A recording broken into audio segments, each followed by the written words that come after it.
At family brunch, my daughter was told she'd have to eat in the garage.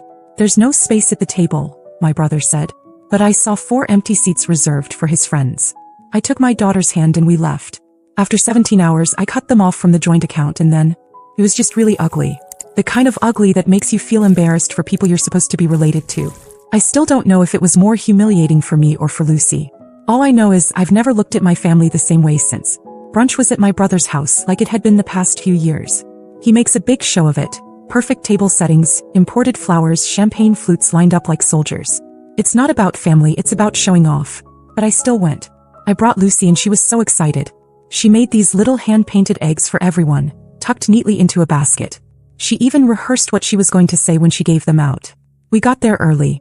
She had on the yellow dress my mom mailed her, and I swear she looked like she walked out of a storybook. We walked in, said hi, and I noticed the place looked even more staged than usual. The table was already set, plates gleaming under the chandelier. I went to ask where we should sit and my brother didn't even let me finish.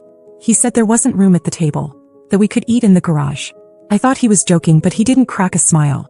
I looked over at the table and saw 4 empty chairs with little name cards. Jake, Ryan, Mel, and Trent. His buddies. Not family. Not kids. Just his drinking buddies from his rugby league. None of them were even there yet. I told him there were empty seats.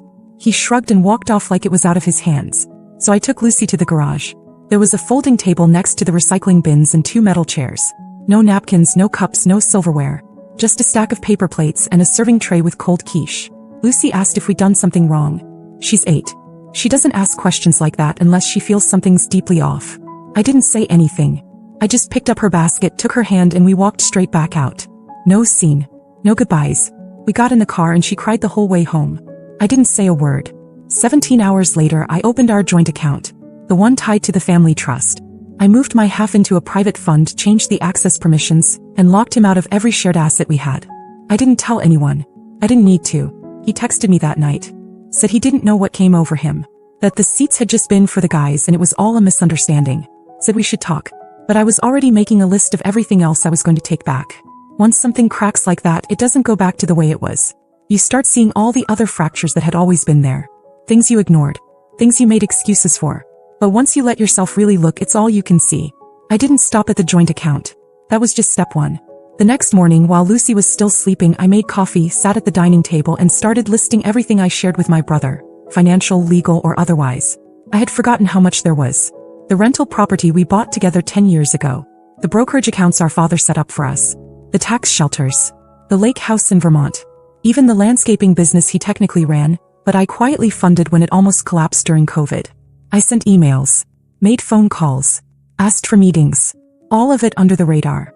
Calm, efficient, surgical. The kind of quiet people don't notice until it's too late. By Monday, I had pulled my name off the lease agreement for the property and sent over paperwork for the profit split buyout.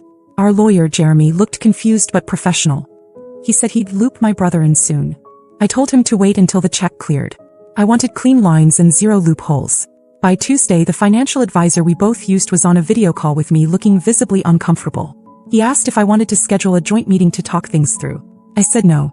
That's when the calls started. My brother, his wife, my mother. They were all circling the same drain, asking if I could explain what was happening, what they did wrong, why I was reacting this way. As if Lucy eating next to an oil can wasn't reason enough. By Wednesday, I got a knock on my door. A delivery guy holding a vase full of peonies. My favorite. I opened the card before I even brought them inside. I screwed up. Please let me make it right. You and Lucy mean everything. There was a version of me maybe 2 years ago who would have cried reading that. Who would have taken a deep breath and called him back and told him it was okay. That version of me died in the garage. I waited a few hours before texting him back. Said I appreciated the flowers. That I just needed space to cool down. That I wasn't going to do anything drastic. He responded within 3 minutes. Called me twice. Sent a voice message I didn't even open. The next morning, while he probably sat sipping coffee feeling like things were smoothing over, I met with a separate attorney. A specialist in asset reallocation and internal audits for private family businesses. I gave her a full rundown and told her I wanted to cleanly extract myself from everything that had his name on it. We got to work that afternoon.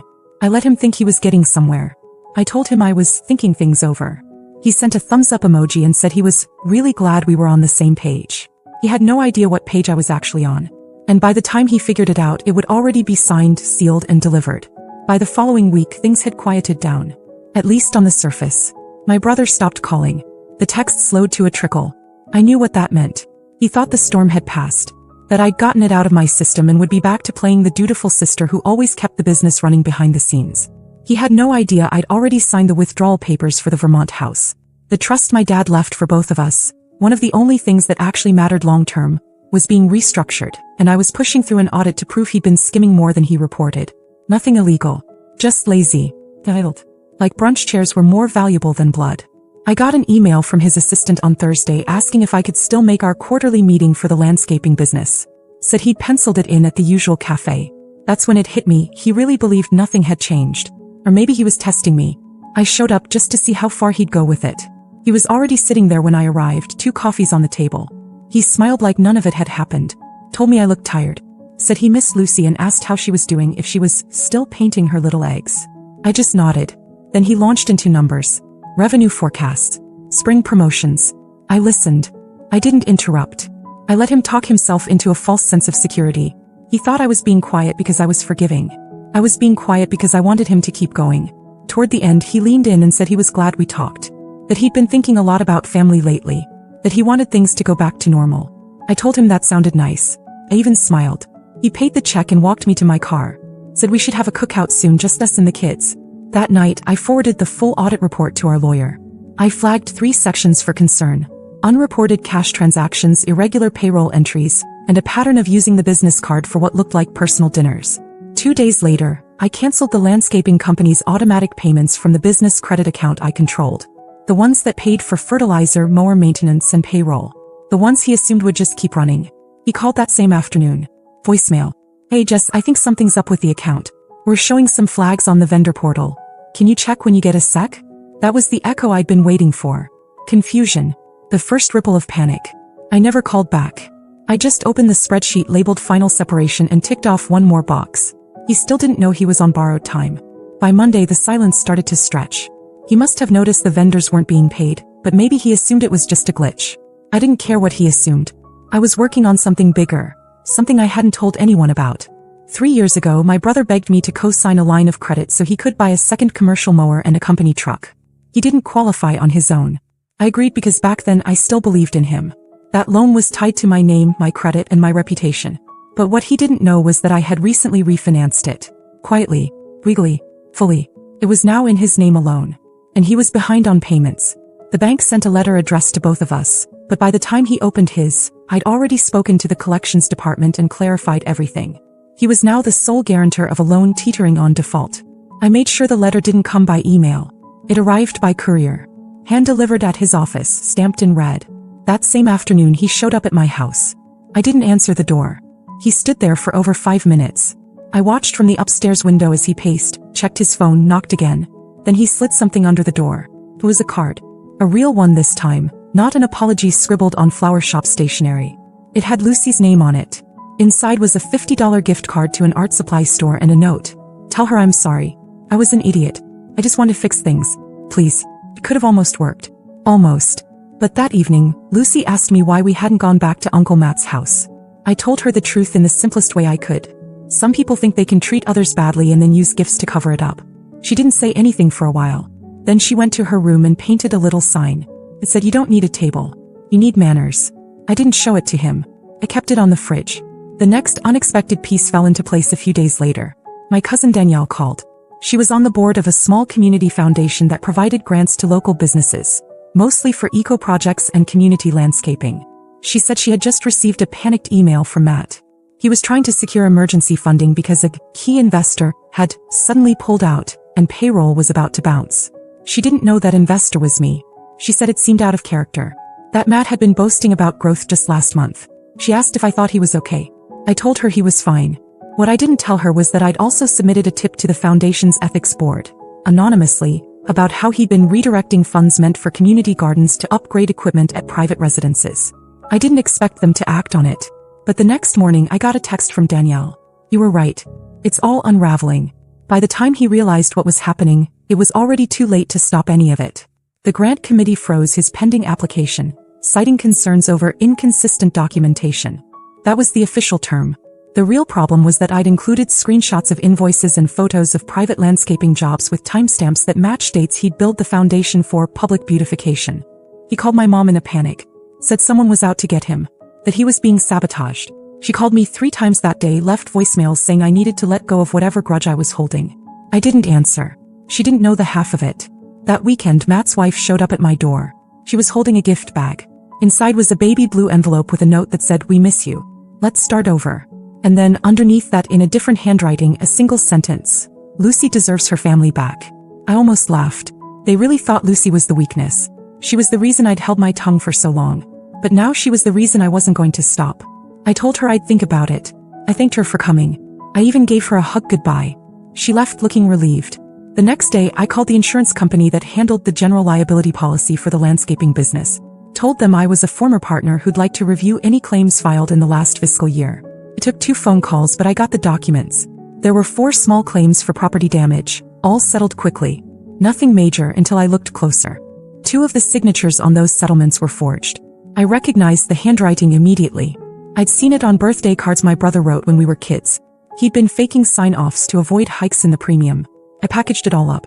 The claims, the grant misuse, the restructuring documents. I sent it all to our attorney with a short message. Make it official. Full withdrawal. No mediation.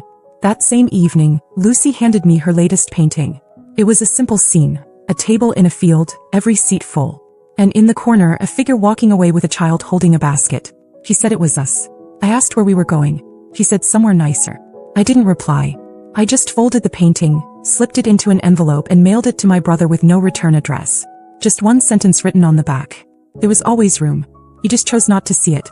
I knew the exact moment it all collapsed. My phone buzzed with a string of notifications, 3 missed calls, a dozen texts, and a voicemail so long it got cut off halfway through. Then silence. Not just the kind that comes from someone giving up, but the kind that feels like a building right after it's been condemned. That morning, the final documents went through. The business bank froze the primary account pending internal restructuring. Payroll bounced. Equipment rentals flagged for non-payment.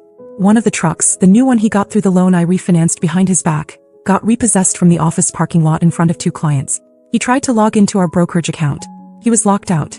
He tried to access the shared documents for the real estate partnerships. Locked out. Even the shared Dropbox folder he used for contracts and invoices. Gone. I received one last email from him. No greeting. No punctuation. "What are you doing, Jess? You're killing everything." I didn't reply. 2 days later, he showed up at Lucy's school. He wasn't allowed inside, but he waited out front. Lucy didn't see him, thank God. One of the other parents called me, said some guy had been standing by the fence asking if they'd seen his niece. I called the school. They filed a report and flagged his name. The next morning, I had a temporary no-contact order filed with the help of my attorney. It included Lucy. That was when he finally stopped trying to fix things. He started trying to survive. He reached out to mutual friends trying to build a new narrative. Said I was unstable. That I'd blown up the family over a seating arrangement. One friend forwarded me the messages, including the part where he asked if there was any way to get Lucy to talk to him again. I forwarded them to my attorney. I wasn't angry anymore. I wasn't even hurt. What I felt was colder than that, like I was just sweeping up the last pieces of a mess I didn't make. Weeks passed. The business collapsed. The bank called in the rest of the loan. My brother's personal credit was shot. His wife left him, took their daughter and moved in with her sister in Pennsylvania. My mom finally stopped calling. Lucy painted another sign for the fridge. Said some doors stay closed for a reason. And just like that, I realized we were free. It didn't feel like revenge. It felt like the truth finally did what it was supposed to do. Cleared the room and locked the door behind it. It's been a week since the dust settled, and just when I thought it was over, something unexpected hit. A final blow none of us saw coming. I was in the kitchen packing Lucy's lunch for the first day of summer camp, when my phone pinged. Not a call. An unfamiliar number. Texted map coordinates. A delivery point 2 miles from our house. Curious and cautious, I drove over, Lucy riding with me, skipping songs on the radio until the map dropped us at a small storage facility on the edge of town. The kind with the sliding metal doors and dusty rows. I rented a unit for a day. Inside, under a tarp, were 2 things. The old love seat I'd given him years ago and our childhood photo albums. Torn and half-soaked. Pages ripped out, coffee-stained, edges singed. A message scratched into the wood of the love seat arm. She'd never sit on our bench. Lucy looked at me confused. I hugged her tight and told her it was time to leave. I didn't stick around to see if anyone followed. Back home I called our lawyer. This time it wasn't about finances. It was trespass, property damage, emotional harassment. She filed another restraining order, this one specific to intentional emotional harm. Copies went to the sheriff, the local school, and the storage facility. Meanwhile, Lucy took the love seat cushion outside and stapled a canvas over it. With fabric paint she wrote, "Some old things don't belong in our story." Then she painted daisies around it. She brought me the cushion and the canvas and said, "Can we leave the love seat there? But with our sign." I nodded. We drove back to the storage place, rented the space for another month, and placed the cushion on the love seat inside. I emailed the facility rules, reserved. That night I slept better than I have in months. Because I knew, no matter what he tried, he couldn't reach us anymore. Lucy is smiling again. Painting again. I signed her up for community art classes she's been begging to join. And every time I step back and watch her, I remember why I did it. Not for revenge, but for her. And for us. This story isn't about winning. It's about closing off the parts of life that hurt you and walking away with the rest.